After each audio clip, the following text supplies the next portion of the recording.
So welcome everyone to our program, An Evening with Cathy Park Hong, author of Minor Feelings, An Asian American Reckoning. This program is brought to you by 21 Chicago area libraries. I'm Roz Topolsky with the Vernon Area Public Library, and I'm joined by my colleague, Sam Adams Lanham from the Barrington Area Library. And we are thrilled to have such strong interest in this program, both from the libraries and from our readers. We're using the webinar version of Zoom this evening, so you can put your questions for Cathy into the Q&A. We'll take questions at the conclusion of the program, but please put your questions in the Q&A as you think of them. If you have technical questions, then please put them in the chat and we'll help you from there. Tonight's program is being recorded, so you'll receive a link with the recording by early next week, and you can feel free to share it with other people that you think would be interested in hearing this conversation. We are very grateful for the support of several local independent booksellers, and I will put a link with their information in the chat once we get started. And at the end of the evening, you'll see a survey on your screen, and we hope that you'll just take a minute to fill it out and so that we can have your feedback. So now I'd like to introduce you to our two guests for tonight. First, we have Monica Eng. Monica is a Chicago reporter for Axios.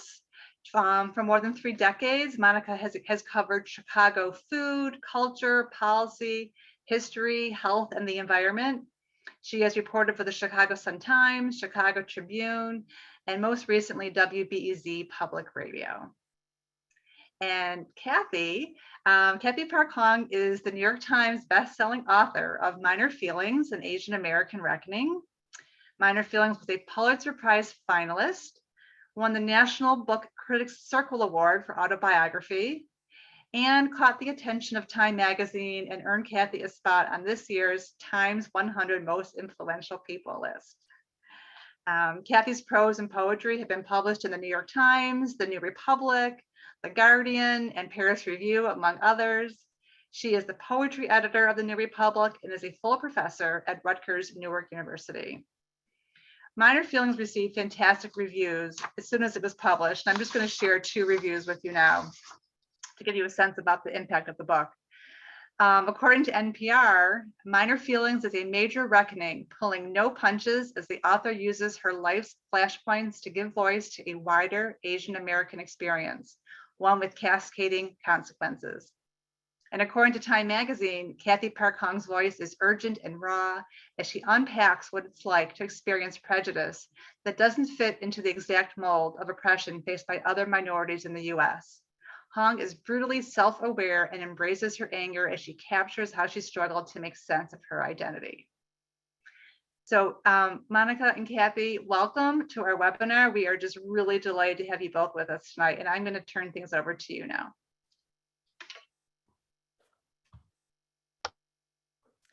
Well, thanks everyone for coming out tonight virtually to hear this, what I think is going to be a really exciting discussion with Cathy and me. I'll just be asking the questions and channeling some of your questions.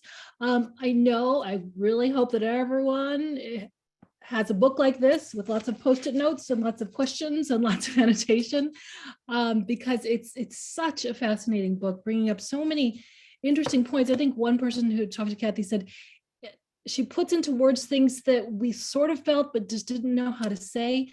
So without further ado, Cathy, just for those who maybe haven't dug into your biography or the book yet, what are some important things to know about you to understand where you're coming from and to understand this book? I think you're still on mute. God, I keep doing that. It's such a rookie mistake, and yet I keep doing it. I guess that, you know, a lot of my biography is in the book, but it's not, it's not necessarily a memoir. It's a strange hybrid of memoir, cultural criticism, history. It's both supposed to be, it's in one of my essays, I say that to write about race is both a polemic and a lyric. And that is sort of what Minor Feelings is that it's both a lyric and a polemic. And so going off of that, I will say that it's a very subjective perspective of being Asian American in America. And the perspective that I'm going at it from is, I'm a poet, I'm a poet. I grew up in LA. I was born and raised in LA. I guess you could call me a Gen Xer. Maybe I'm a little bit, no, I'm pretty much a Gen Xer. And, so that was like, grew up in LA during the 80s and 90s, and second generation Korean American, was bad at math, was really into, always wanted to be in the arts since, I could lift up a pencil or a pen or something. So I think that it's very important to note that, this book is not at all representative or is somehow supposed to be a definitive compendium on Asian American history. It's very much a strange, subjective perspective on being Asian, and a lot of that has to do. The book has a lot to do with, in a certain way, it's like a portrait of an Asian American poet, which is what I am. So a lot of it was also kind of leaning towards sort of my coming of age as a creative person, and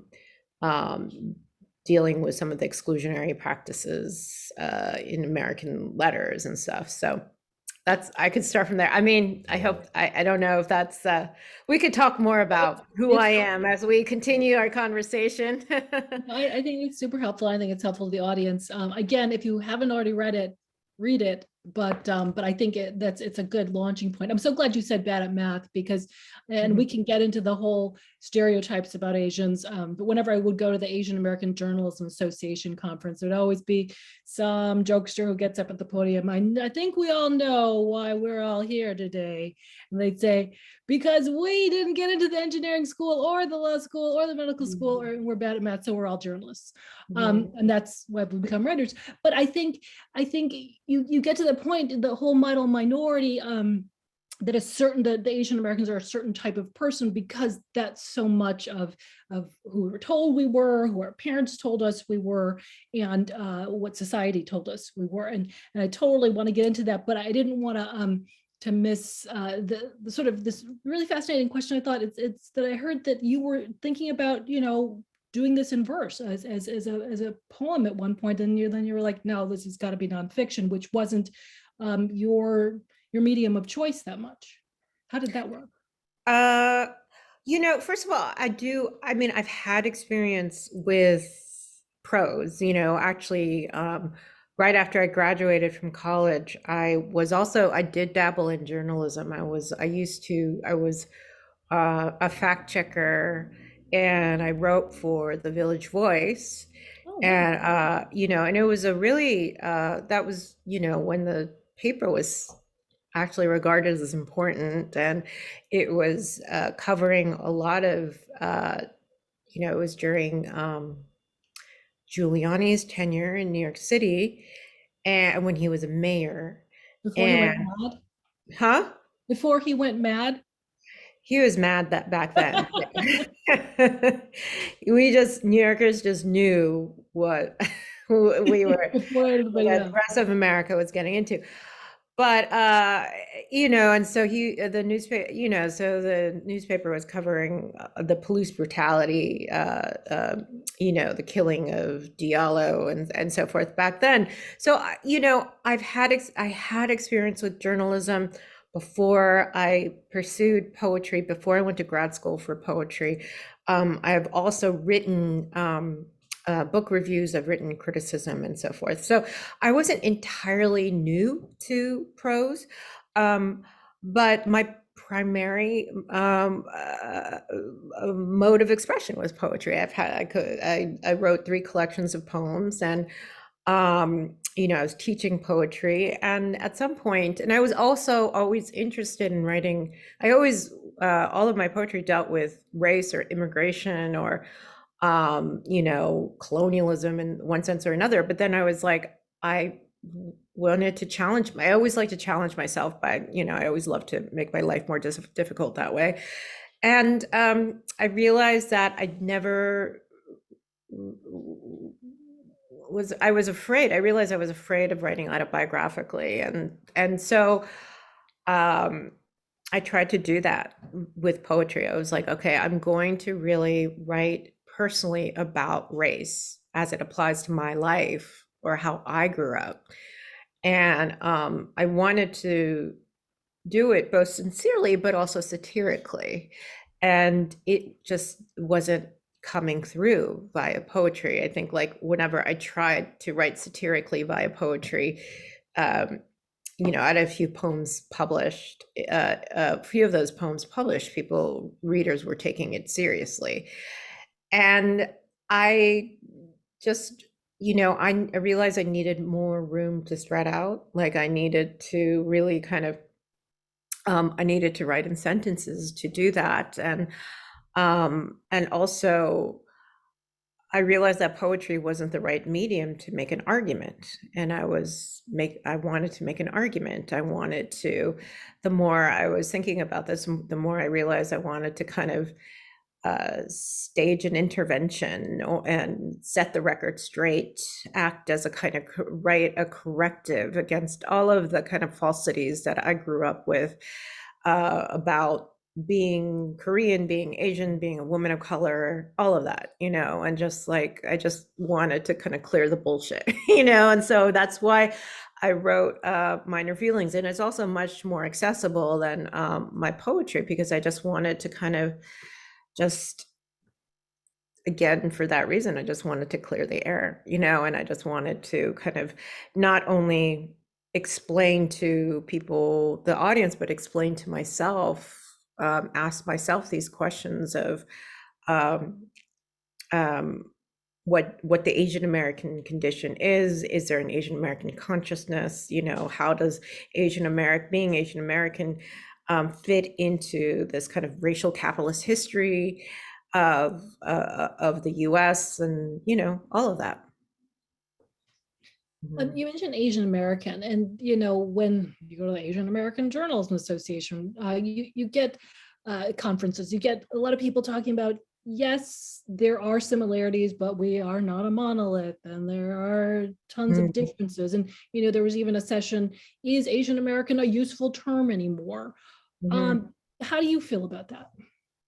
I think it's just we tend to get caught up in this like sort of Ouroboros of like qualifications, like, you know, before you say anything about being Asian American, you know, before you say anything about being Asian American, you have to kind of list a litany of how you're not speaking for all Asian Americans, and you're only speaking from this kind of demographic, and you're not speaking for that kind of demographic, and so forth. And after a while, it gets a little tiresome. And I don't know. I think a lot of the disparateness that we're talking about can also apply to most minorities. You know, you could say the same thing with Latinos, right? Except even with Latinos, I mean, they have a shared language, but then there's also racial disparities among Latinos, much more so than Asian Americans. So these problems are applicable to all different races, I guess, even Black Americans, you know, because, you know, are we talking about, you know, in a way, no, because of course, Black Americans are very different from Asian Americans because of the history of slavery and dispossession, segregation, mass incarceration, and so forth. But at the same time, the Black diaspora is also quite varied, you know. I would say but I sort of see Asian Americans, you can see them as variegated and having, common sensibilities at the same time. Like, Guattari once said, called something as a plurality of disparate groups coming together in a kind of unified disunity, a pragmatic solidarity without solidity. And I think that's sort of a nice way of like kind of kind of describing the kind of commonalities and some contradictions of being Asian American, that there's a kind of you can have a unified disunity. And also, I sort of see Asian American, back to its original term, which is when it was coined in 1968 by these UC Berkeley Asian American activists, where they didn't see it as a prescriptive label. What they saw they saw it more as something that was a term that it was more aspirational, not aspirational in a capitalist sense, but like aspirational as in they saw Asian American as an oppositional group, an oppositional identity, kind of like the way a lot of LGBTQ groups sees queer as an oppositional identity. It's like it's a term that's resisting whatever hegemons that are working against them. And that way you don't have to see Asian American as this kind of binding label, but as as a sensibility that's resistant. Thanks. One of the reasons I guess this was originally booked was some of the organizers had been looking at the hate crimes against Asian Americans in the last year, and that certainly was after you'd written this. What were you thinking when you saw? I mean, obviously there were hate crimes before, and there unfortunately will be after, but the big spate of them at that time. How did that strike you at the time? I was definitely, I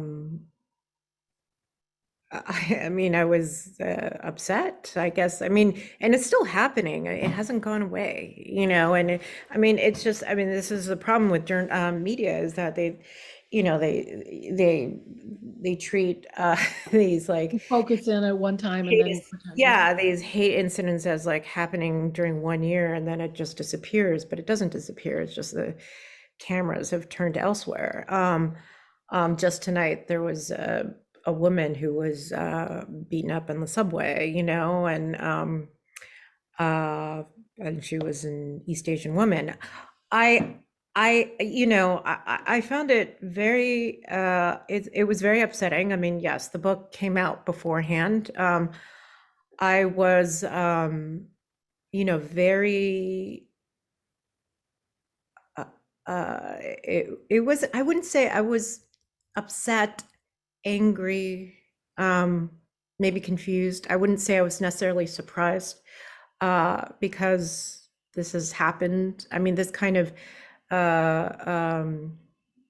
hate or discrimination, or just the way Asian Americans are treated in America was something that I was exposed to when I was a kid, right? Or that I saw happening to my parents, and I wrote about it in the book. Like I write about how, my grandmother, for instance, was, kicked to the ground by some white kids, and or I've seen where I talked about how my parents were disrespected by white adults, and so it was, and that was the most painful part of growing up, was not even my own, kind of, and these are not microaggressions, by the way, they were not, it wasn't like, kids taunting me in a recess, or it wasn't even like kids taunting me about what I brought for lunch.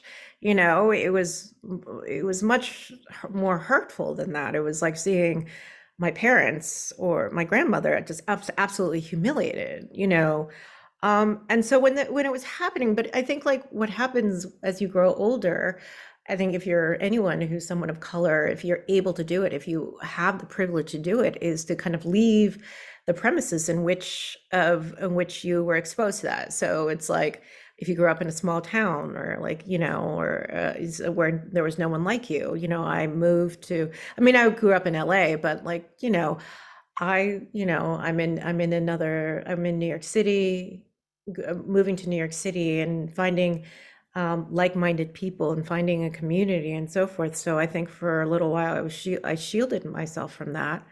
And then when I saw that happening again, it did remind me, especially when the elderly were being attacked, that this has always happened, but now there was more permission, I guess, for it to happen in public.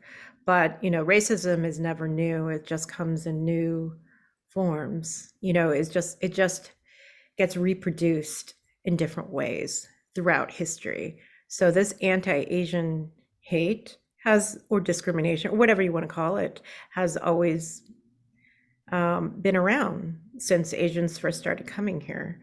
And maybe it's subsided a little bit. We don't know for sure.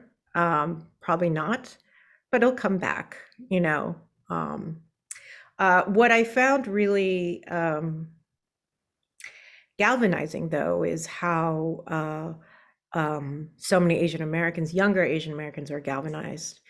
And I think we're still seeing what's going to happen. We're going to see what's going to happen with Asian Americans and how they're going to be politicized. I think it's a little too early to tell, but I was also very buoyed by the fact that Michelle Wu, for instance, won mayor for Boston, and I think she's a great representative of a new kind of Asian American politician, one who is for restorative justice and the Green New Deal and for workers' rights. And I'm like, and I think that, it's definitely mobilized a lot of people, a lot of Asians, and in a way that complicates the identity, and that also looks deeper into allyship. Yeah, I was so thrilled to see it. She's a Chicago girl from Chicago, and then raised in the suburbs, but making good in Boston. We also have Teresa Ma, who's our state representative here. So slowly but surely, you are seeing East Asian women, especially, get into politics. My grandfather came here 100 years ago. So one side of my family went into restaurants, the other went into grocery stores in the South. And the reason why they went into grocery stores in the Deep South was because whites would not sell to African Americans. And so the Chinese became the intermediaries. They opened all the groceries. But they still couldn't go, like my great aunts couldn't go to school there. They had separate schools for colored, Chinese. And so Asians have long occupied this weird limbo space that you write about. Can you talk more about that and how that plays out in interactions, in our own view of ourselves, in where we fit in this pecking order of color?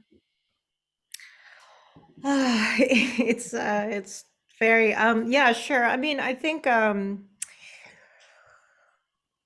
this Asian American scholar Claire Jean Kim wrote a classic essay about it. And I guess we've always been in this kind of triangulated relationship, where between whites, Asians, and Black Americans, where Asians are often used as a wedge, and we're also often compared to be to Blacks as being Black people as being the more favorable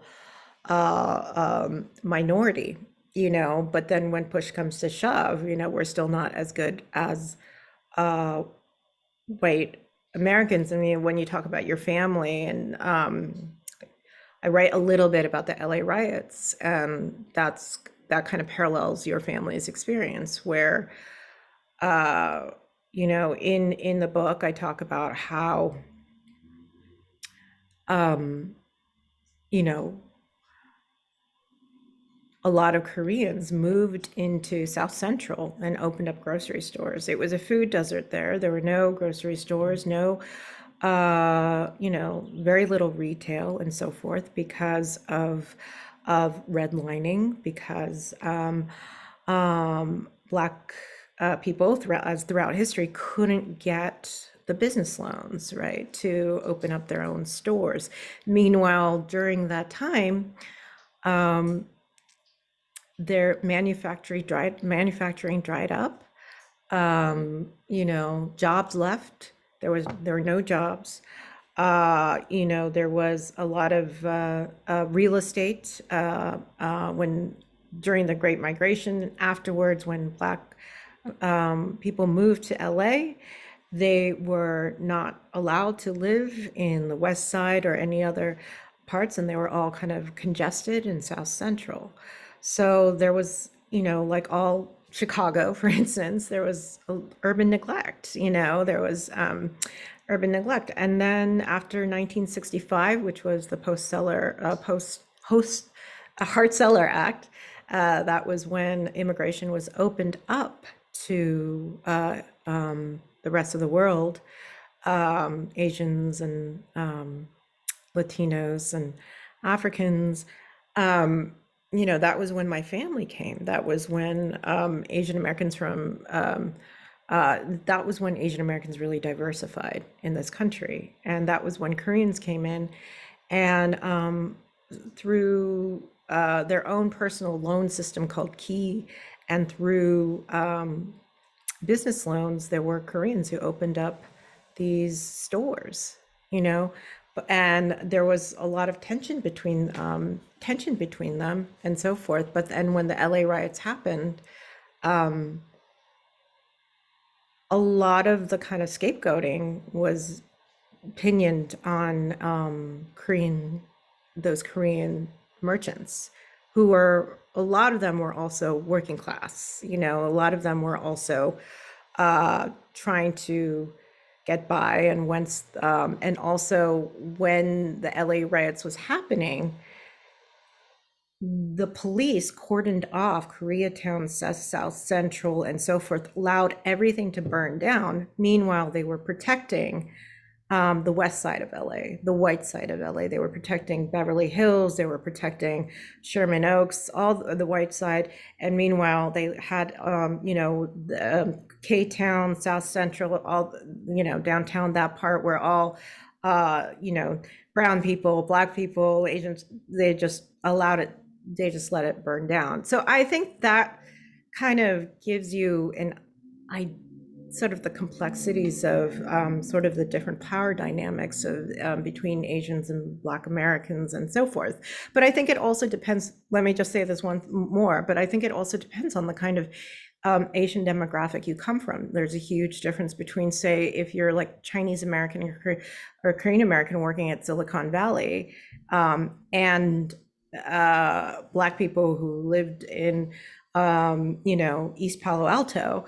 And then also, or if you're Hmong and you come from, you're Hmong refugee living in the projects with other Black people in Minneapolis, you know. So it's just, I also don't want to kind of collapse all different groups under this sort of triangulated relationship that I'm talking about. Yeah, it is complicated, and you always have to have those, you know, disclaimers and qualifiers, but there are, I never thought of those parallels between, post-slavery South, and then, you know, the grocery stores and the Asians playing the middleman, and then and LA, where the Asians again were playing the grocery middleman. I'd never thought of that. It's fascinating, scary that, you know, that things would replicate themselves. And actually, during the riots this summer in Chicago, there were a lot of Korean wig shops and phone stores on the South and West Side that also got damaged during the riots. And one of our reporters at BEZ was looking at that.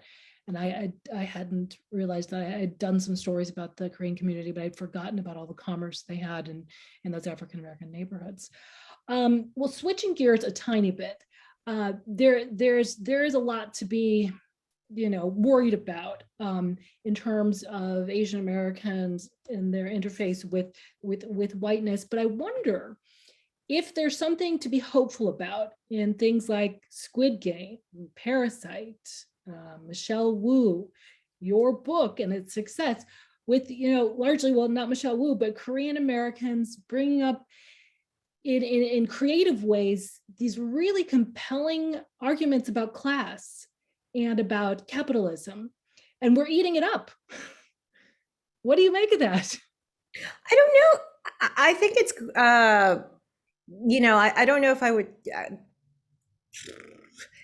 pair what's happening, what is it, like what's happening in Korea with what some Korean Americans are doing. I will say that there's a lot of really exciting Asian Americans writers who are coming out with books and have been coming out with books, and they're getting more recognition, like C-Pam Ju, or or God, no, there's so many, like Monica Sok, who's a poet, or Divya Victor. And I'm a poet, so I'm going more towards poetry than fiction, but it's really, I think it's a renaissance of Asian American writers.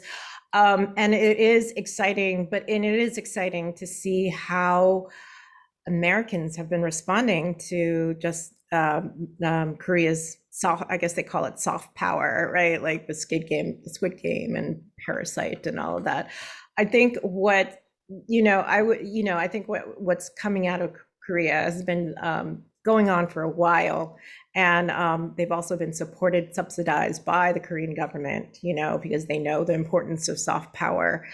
I also think, there's something, I'm writing about this right now, actually, in the way that, I don't want to get too wonky about this, but the way that the Cold War and American neo-imperialism has affected Korea and other Asian countries. But, I think that because Korea is such a small country, South Korea is such a tiny country, and because it's become progressively more and more neoliberal since the 1998 IMF crisis. I feel like it's like Korea is like a canary in a coal mine. So whatever repercussions from capitalism that Korea suffers, it will happen in America 5 years later or 10 years later. So for instance, like in Korea, this is a stupid example, Koreans were taking selfies, 7 years before it was being, Americans were taking selfies. But I think,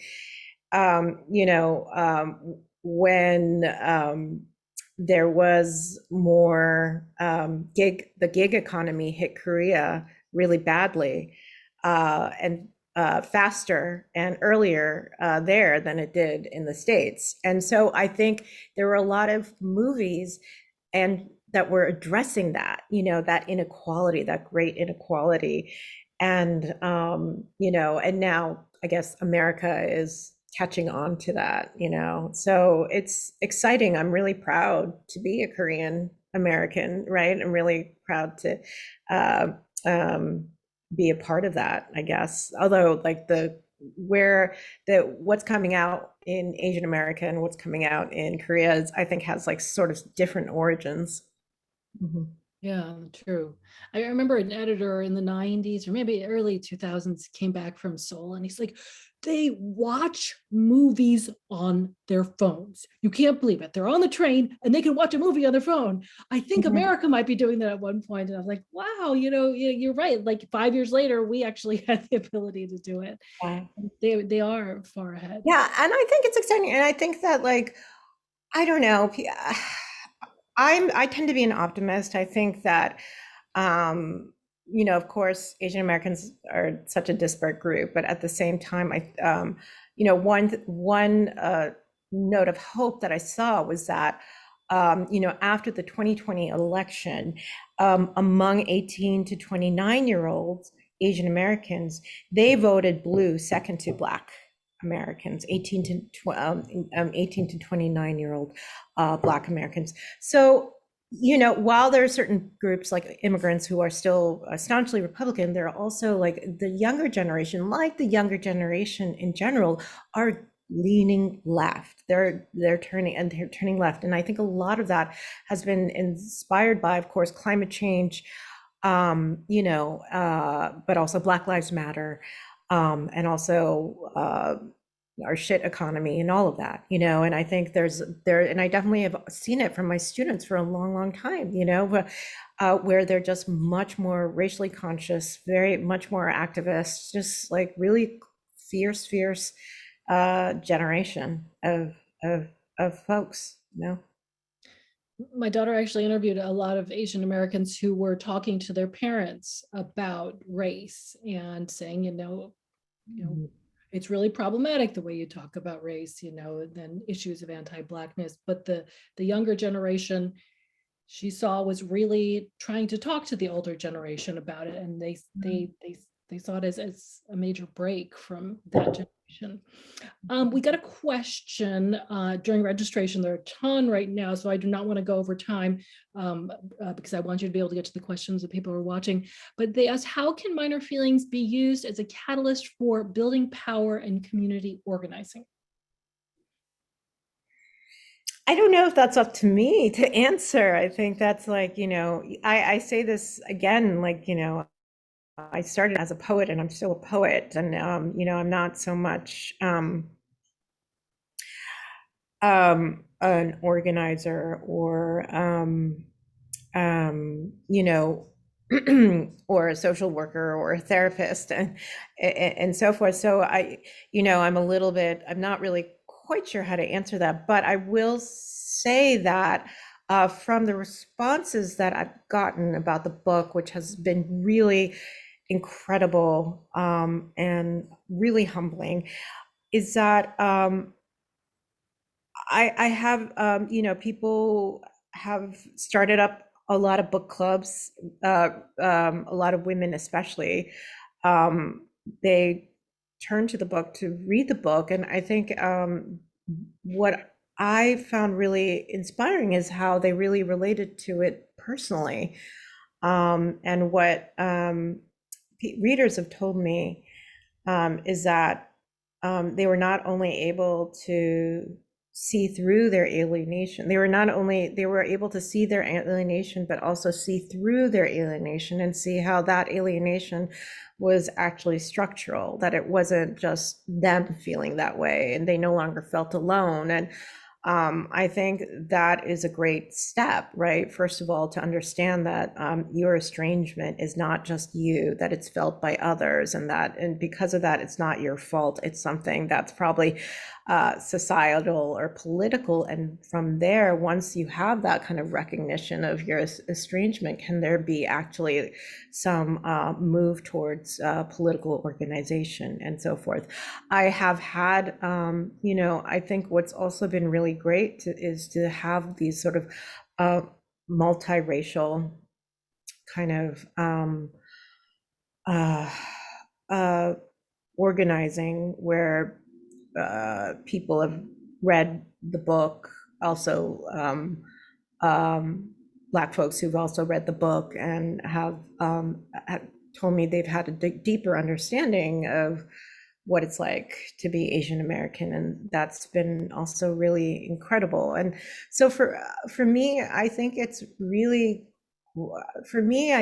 what's been really productive and interesting is if coalition building is always really uncomfortable and difficult, but I think when you're building coalitions between races, between classes, between genders, or whatever, it's always to get together, but first have a reading list, and read as many history books or memoirs or poetry or fiction before you start the discussion, so you come armed. I mean, not armed, but you come with some knowledge. And I think someone who had a lot of experience with coalition building said that, and I would hope that maybe Minor Feelings could be in that reading list, in that kind of before one enters a room and start talking, having that difficult conversation.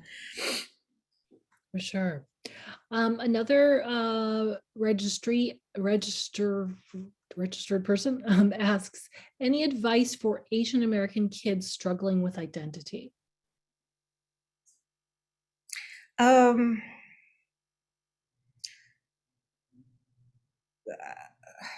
In terms of accepting their own identity.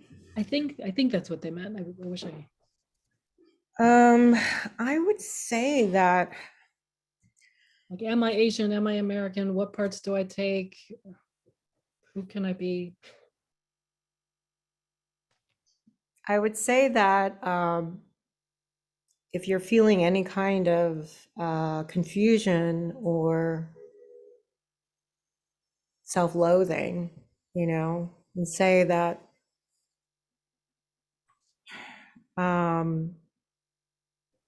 it gets better, and that, if you're not finding that community right now in your high school or your junior high school, it's your community is out there in college or online and so forth, and you'll find empowerment as you find others. What would you say?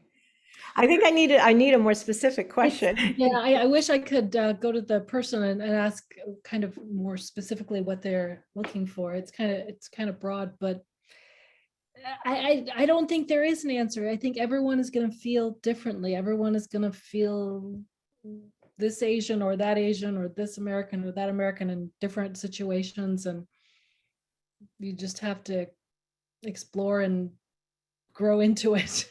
It's terribly imprecise. I think it's right now, I would say, and this is me being hopeful again, I think it's a more open environment to be a racialized other than it was when I was growing up, because the communities are there. I mean, even when with my 7-year-old daughter, the kinds of Pixar movies that she's watching is completely different than the stuff that I watched. But I got a question like that before, where someone asked me that their sister who's adopted was Korean, and that she wanted nothing to do with Asian culture, and she keeps trying to encourage her to listen to, I don't know, read Asian American books and so forth, and she just refuses. And you can't force that on them. You just can't. I think the more you try to force that on them, the more they're going to resist, because teenagers are teenagers, and they're going to resist whatever their authority is going to say. But the resources are now there, and they're going to find it in their own time, as long as maybe it's more, making sure to nurture their curiosity and nurture, and also make sure that they're loved and cared for. And they'll find those resources, if not when they're a teenager, when they maybe a little bit later in their adult life, Okay, we're just about at time, and I'll give you a nice, easy, short question when we have 1 minute left. How do I support the Asian American community? I would say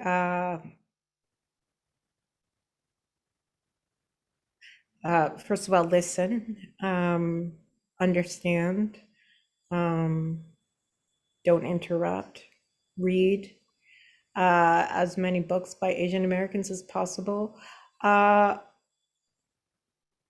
I think beyond, there is also this kind of problem, and this is not just white people. I think this applies to all minorities, where, a lot of it is just, when people say, how can I be an ally? It's more about like self-education more than anything else. And I think, you know, it starts with self-education, but it doesn't end with self-education. So yes, you go through the anti-racist reading list, but then what else can you do from there? And I think it's like really important to support initiatives after you do that, support initiatives that help Asian American rights, whether it's like, fighting against gentrification in Chinatown in your local city, or like, you know, or if you're trying to be there for Black, brown, working class kids and so forth, to like, support your local schools and go to public, public school instead of, funneling all your resources to a private school. I would say the same thing for being, for Asian Americans, for supporting Asian Americans to do the reading, do your homework and understand and listen, but also just try to find ways to support initiatives, support groups, learn more about like undocumented Asian American, workers. One other example, the Atlanta massacre kind of came and went, and there's been nothing about, no articles about like what, the kind of invisible sex workers, which make up a significant portion of Asian Americans. And there's been no follow-up, no feature follow-up there, or there was maybe a couple, but, support groups that, help, these workers, for instance, if you, for instance, you feel sorry for what happened to the Asian women who were massacred. Right, and on a sort of more concrete level, there are a lot of bystander trainings that are still available for those. Yeah, and those are really, really. I think that was what was really kind of disturbing and unsettling, was that in the beginning, when there were these anti-Asian hate crimes or bias crimes, and and it was filmed, there was no one helping out, no one doing anything, and it was really alienating and very lonely to see. And I think there is like bystander training that you can do, but I also have seen lots of heard about or read about lots of instances where people are now standing up and helping and all of that. For sure. Well, thank you so much. Now I'd like to turn it over to Sam, who will read some questions from the audience. Great, thank you so much. We were talking amongst some of the librarians that you give fantastic long answers, like at the drop of a hat. It's very impressive. And I do just want to share with the audience, we received, between the questions that were submitted prior to the event and the ones that were submitted during the event, we've received over 40. So we are not going to be able to get to all of the questions. And we'll share things, like a few people put some book suggestions out. We'll do our best to share those when we share the video. So a couple of things. First, and again, Michelle Wu, I have been informed by some of my colleagues from the Barrington area that I must mention that she is a product of the Barrington school system. She went to elementary, middle, and high school in the Barrington area before she went to Harvard. So we are also very proud of her and very invested. Amazing. So, yeah, it's really fun. So this is a question that came up during your talk. And I'm just going to read it in its entirety. So it's a little long. It says, you've explained the conflict of needing to prove yourself as a poet with regard to catering to a white audience or panel or system. Did you feel similarly when writing your book, or has it been an entirely different experience? Are you sitting with any unexpected emotions in response to the deservedly widespread positive attention you have received for your book? And they close by saying, thank you for writing a book that makes people like me feel seen for the first time. Oh, thank you. That's so sweet. I'm sorry, the first, I can repeat it one more time. So the first part of the question was when you're writing poetry, needing to prove yourself, right? And did you feel the same way when writing the book, or was it a different experience? No, it was a different experience because I think when, as a poet, I was, in the book, I wasn't thinking so much of an audience as more as an institution, or I was just thinking about posterity, because no one reads poetry, and I write experimental poetry, so I'm like, well, maybe 100 years from now, people will read my poetry, and it'll be canonized or blah blah blah, but but of course that institution is codified in whiteness, or just sort of, in a highly academic sense. When I wrote Minor Feelings, I was writing it, I had a completely different perspective on it. I was writing it, first of all, for myself, for my daughter, when she was, for her to read when she was older. I was writing it for people like me who felt estranged and didn't have the vocabulary to talk about it, and so forth. And by people like me, I don't mean like other Korean American women necessarily. It's just other, primarily other racialized groups that have felt the same kind of minor feelings that I have had. So I was really kind of purposely not trying to write it. I was actually it gave me a certain amount of glee to give a middle finger to what white people were expecting, the kind of Asian American narratives that white people were expecting. It gave me a certain kind of pleasure not to write in that way.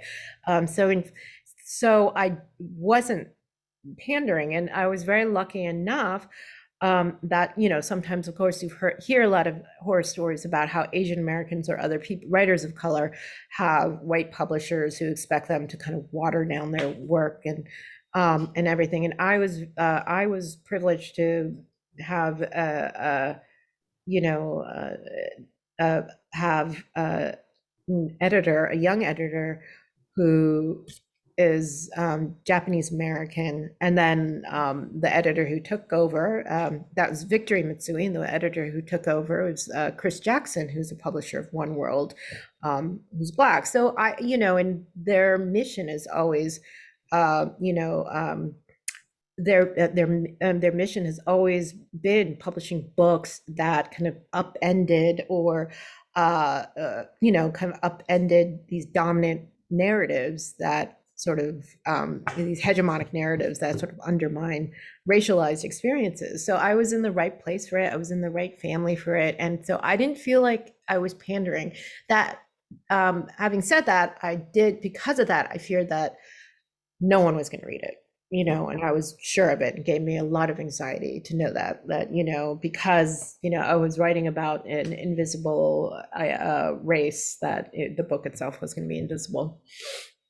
Which is really, that kind of leads into the second question that this individual asked, which is, are you sitting with any unexpected emotions in a response to the widespread positive I attention? don't know. I think it's sort of, I'm still the neurotic poet who feels like an underdog and feels that no one's gonna. I mean, it's like I've been like, I think it would have been different if I had this kind of success when I was like 25 or something, or 27. But I'm 45. And I have had a lot of rejections along the way. So, and so it's kind of strange that it's happening. And also during the pandemic, when there's been a lot of grief and anger and, and just, unresolved mourning, and for my book to take off like that during that time, certainly I feel both elated and happy, but also ambivalent. And but it makes me feel really good that some readers have been able to rely on that book as to help them through this difficult time. That does make me feel really good.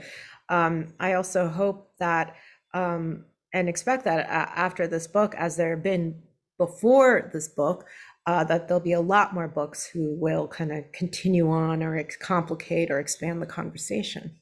Okay. And that actually, I was thinking that's kind of like almost analogous to the body dysmorphia that you talk about in the book.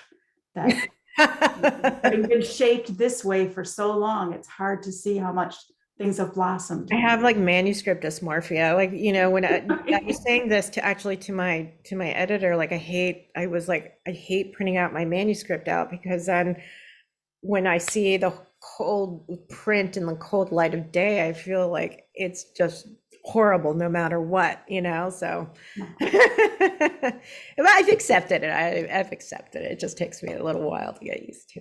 Yeah.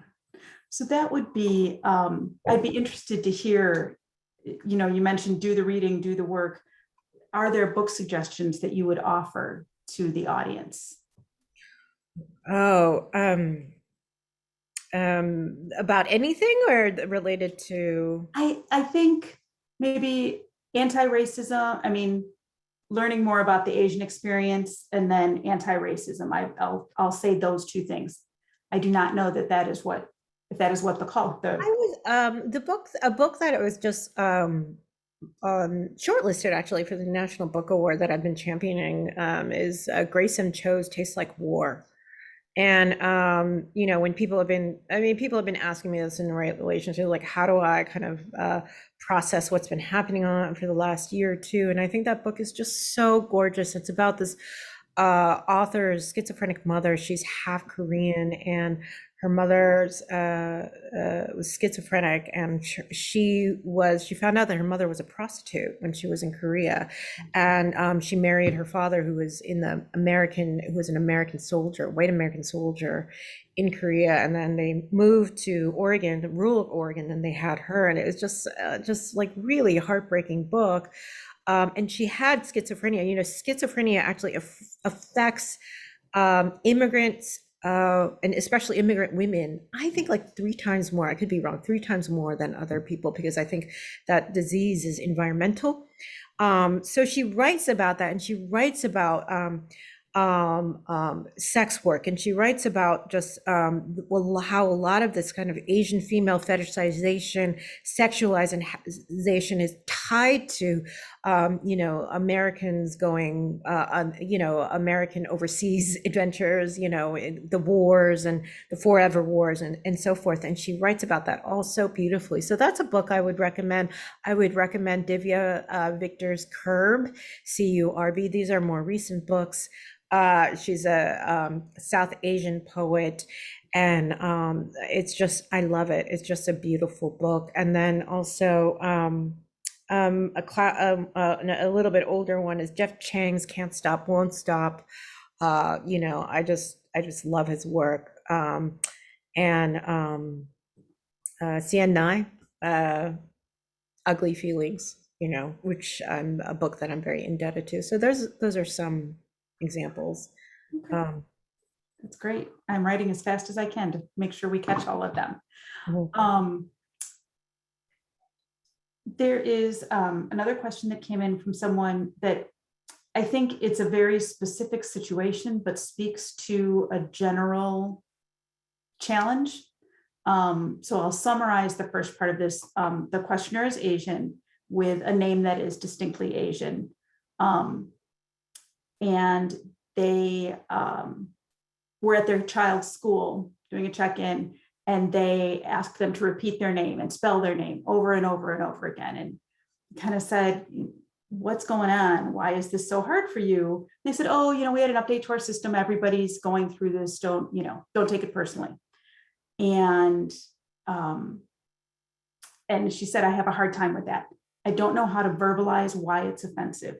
Many other incidents like this happen, and I always question myself.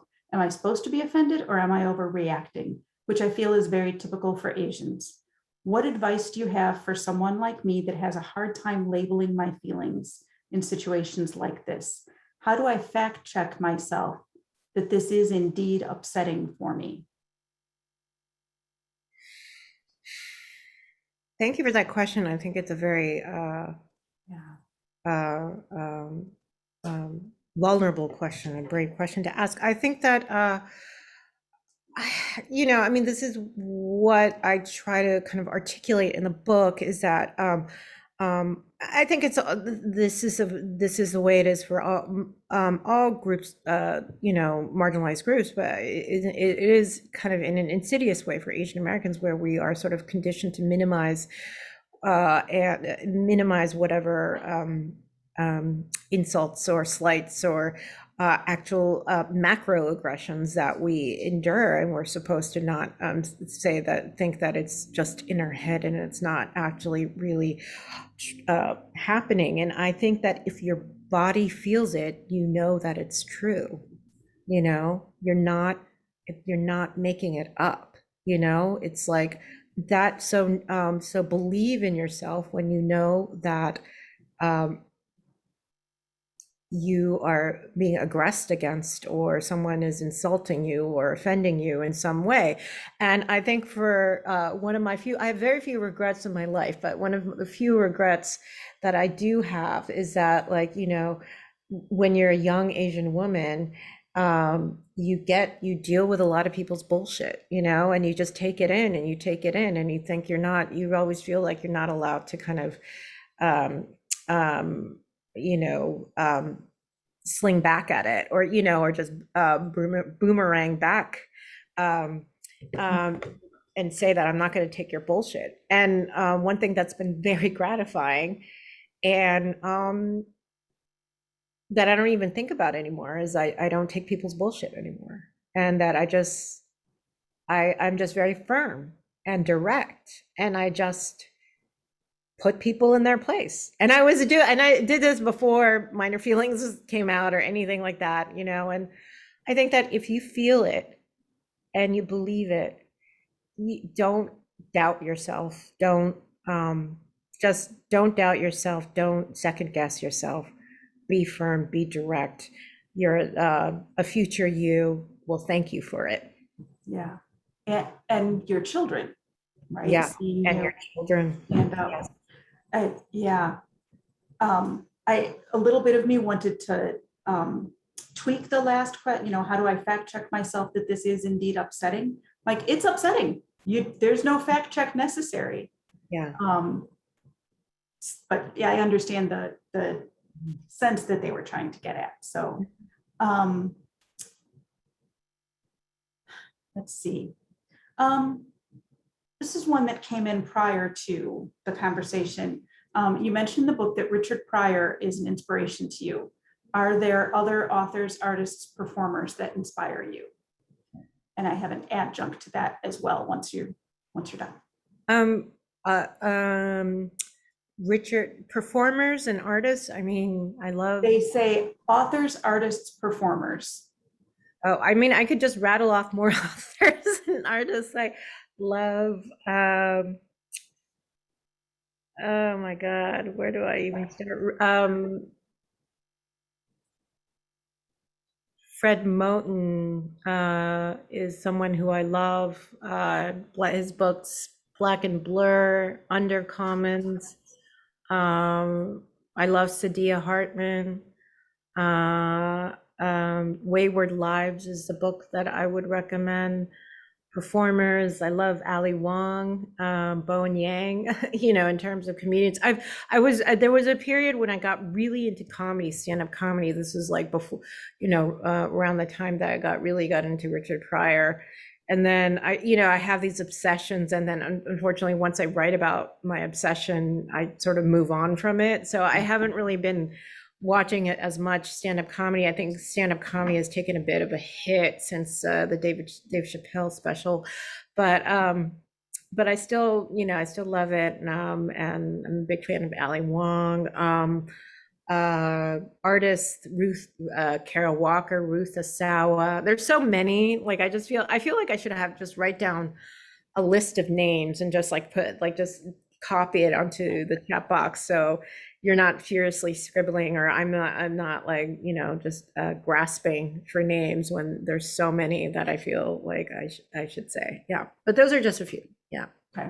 Well, and interestingly, the adjunct to that question that was asked by a different questioner, but felt like they kind of went together to me, was Thank you for your illuminating, unexpected, and moving chapter on stand-up comedy. If you've seen Dave Chappelle's show, would you share your insights about his work? I didn't watch it. Okay, Sorry, I that's can't. I'm like, I don't need to. I can't comment, and I think I can't say anything that has been already been written by actually a lot of Black queer writers, Black queer folks who just really rightly nailed Dave Chappelle for his just deep homophobia. I think that he also made a crack against Asians, or about being COVID, and but I haven't watched it, and I comment on it. Just read. I would just say listen to the people who already have and seen it. Yeah. I think that's fair, and it's especially during COVID, it's a way of taking care of yourself to sometimes not take in all the media that's available. Yeah. So again,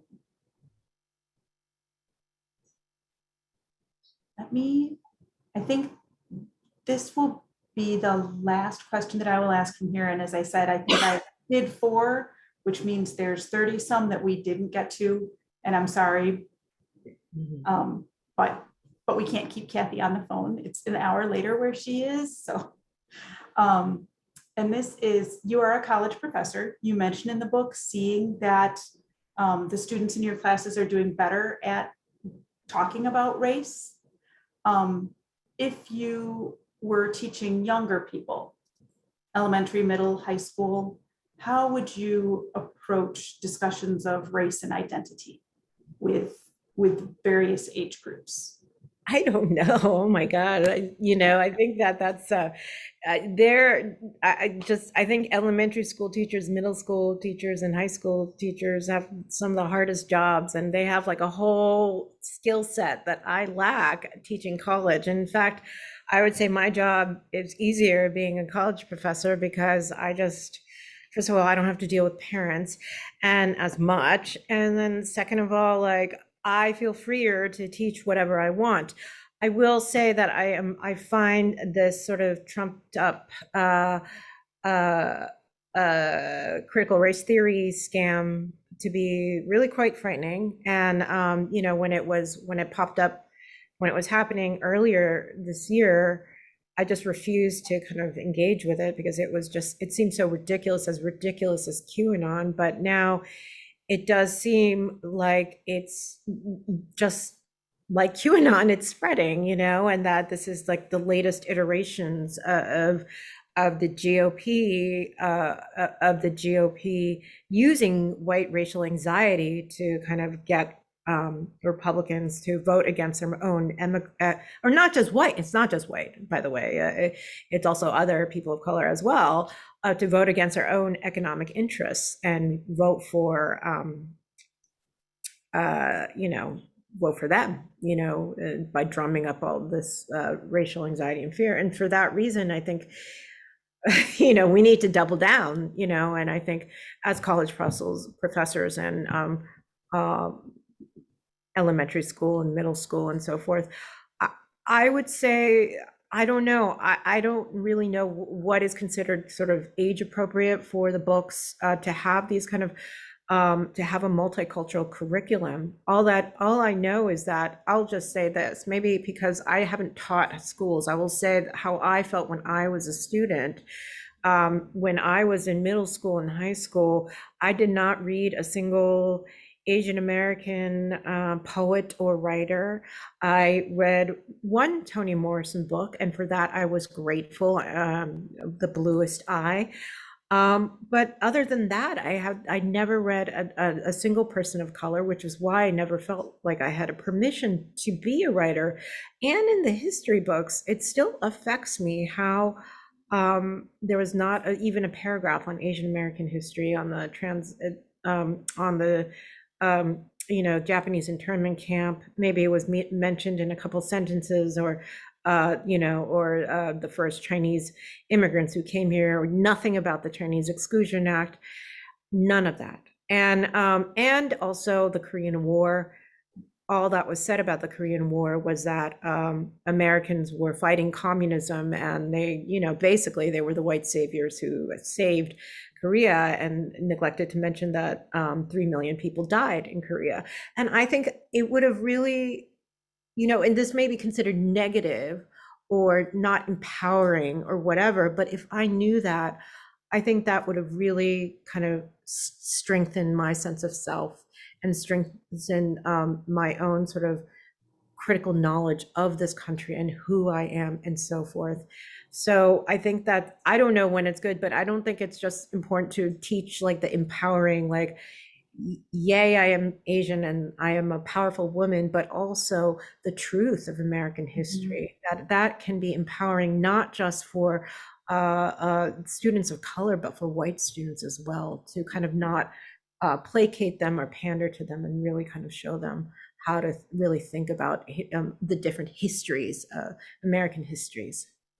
Yeah. Someone commented in chat, the TEACH Act was just passed in Illinois to make sure these stories and histories are included in the curriculum. And actually, I know there is a librarian, school librarian on that panel as well. So which is very helpful. So we will, it's 10 minutes after 8. So we will begin to wrap up. The audience will see that Roz just put a poll up. So if I could ask the folks who are here to answer that. Monica, you had a couple people who commented that it was really nice to finally see what you look like after reading your writing and hearing you on radio so for so long. I'm deeply grateful, I will say personally. I was trying to be restrained about it, and I still highlighted 63 things in your book. I went through and counted today. I'm like, yeah, that's what I thought. So it was amazing writing. We appreciate it so very much. And I have to give a thank you to the other libraries who worked with us, and in particular to Roz from Vernon Hills and Beth Keller from Highland Park, who managed kind of the technical side of the Zoom. So thank you very much for being with us. We really appreciate your time and your authenticity and your willingness to share. Meant a great deal. Thank you. Thank you, Monica. Thank you so much. Thank you. Have a great Thanks, night. everyone. Have a good night.